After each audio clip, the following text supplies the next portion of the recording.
പ്രിയപ്പെട്ട നസീറിന് ജന്മദിന ആശംസകൾ എന്ന് പറഞ്ഞുകൊണ്ട് മമ്മൂക്ക ഇന്നലെ FBയിൽ പങ്കുവെച്ച പോസ്റ്റാണ് നിങ്ങളിപ്പോൾ കണ്ടുകൊണ്ടിരിക്കുന്നത്. ഈ ഒരു ഫോട്ടോസ് പഴയതാണെങ്കിലും പോസ്റ്റ് പുതിയതായതുകൊണ്ട് തന്നെ മമ്മൂക്ക ആരാധകർക്ക് ചെറിയ രീതിയിലുള്ള ഒരു സന്തോഷം വന്നിട്ടുണ്ട്. ഈ ഒരു ലേറ്റസ്റ്റ് പോസ്റ്റിൽ നിന്നും വ്യക്തമാവുന്നത് മമ്മൂക്ക ഉടൻ തന്നെ 3.5 മാസത്തെ ഇടവേളയ്ക്ക് ശേഷം ക്യാമറയുടെ മുന്നിലേക്ക് എത്തുമെന്ന് തന്നെയാണ്. മഹേഷ് നാരായണൻ ചിത്രത്തിലാണ് മമ്മൂക്ക ആദ്യം തന്നെ ജോയിൻ ചെയ്യുക. 3.5 മാസത്തോളമായി മമ്മൂക്കയുടെ ഈ ഒരു പ്രസന്റ് കാലഘട്ടത്തിലുള്ള ഒരു ഫോട്ടോ കാര്യങ്ങളെല്ലാം സോഷ്യൽ മീഡിയയിൽ എത്തിയിട്ട് അതിനുള്ള പ്രധാന കാരണം ട്രീറ്റ്മെന്റിന്റെ ഭാഗമായിട്ട് അദ്ദേഹം മുന്നോട്ട് പോവുകയാണ്. അതിനിടെ ആ ഒരു തിരക്കിനിടയിൽ എനർജി കുറഞ്ഞ ഫോട്ടോസ് എന്തിന് സോഷ്യൽ മീഡിയയിൽ പങ്കുവെക്കണം എന്ന് അദ്ദേഹം ചിന്തിക്കുന്നുണ്ടായിരിക്കും. ട്രീറ്റ്മെന്റ് കാര്യങ്ങളെല്ലാം അവസാന ഘട്ടത്തിൽ എത്തിയിട്ടുണ്ട്. മമ്മൂക്കയുടെ ആ ഒരു പഴയ എനർജി കാര്യങ്ങളെല്ലാം മമ്മൂക്ക വീണ്ടെടുത്തിട്ടുണ്ടാവും എന്ന് വിചാരിക്കുന്നു. ഉടൻ തന്നെ മമ്മൂക്കയുടെ ഒരു ലേറ്റസ്റ്റ് സോഷ്യൽ മീഡിയ എൻട്രി നമുക്ക് പ്രതീക്ഷിക്കാം. ദുൽഖർ സൽമാന്റെ ഇപ്പോൾ മലയാളത്തിൽ ഷൂട്ടിംഗ് നടന്നുകൊണ്ടിരിക്കുന്ന മൂവിയാണ് ഐ ആം ഗെയിം എന്ന് പറയുന്ന ചിത്രം. RDX എന്ന ചിത്രത്തിന്റെ സംവിധായകനായ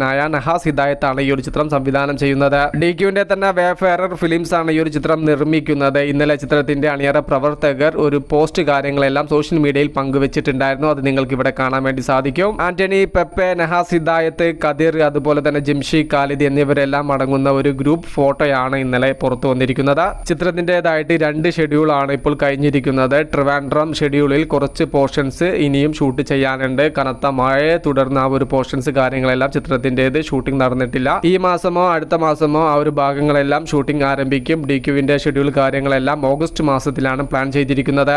DQവിന്റെ തന്നെ ഷൂട്ടിംഗ് പൂർത്തീകരിച്ച കാന്ത എന്ന് പറയുന്ന ചിത്രവും അതോടൊപ്പം തന്നെ ആകാശംലോ ഒക്കധാര എന്ന് പറയുന്ന തെലുങ്ക് മൂവിയും പോസ്റ്റ് പ്രൊഡക്ഷൻ വർക്കുകൾ പുരോഗമിച്ചു വരികയാണ്. ഈ ഒരു 2 മൂവീസും ഈ വർഷം തന്നെ തിയേറ്ററിൽ എത്തുമെന്നാണ് നാം പ്രതീക്ഷിക്കുന്നത്. കാത്തിരിക്കൂ സിനിമകളുടെ കൂടുതൽ അപ്ഡേറ്റുകൾക്ക് വേണ്ടിയിട്ട് മൂവി പ്ലസ് മീഡിയ. ഞാൻ ജനു ജനാസ്. പുതുസായിട്ട് ആരെങ്കിലും നമ്മുടെ ചാനൽ കാണുന്നവരുണ്ടെങ്കിൽ സബ്സ്ക്രൈബ് ചെയ്യുക, സപ്പോർട്ട് ചെയ്യുക. Okay, by.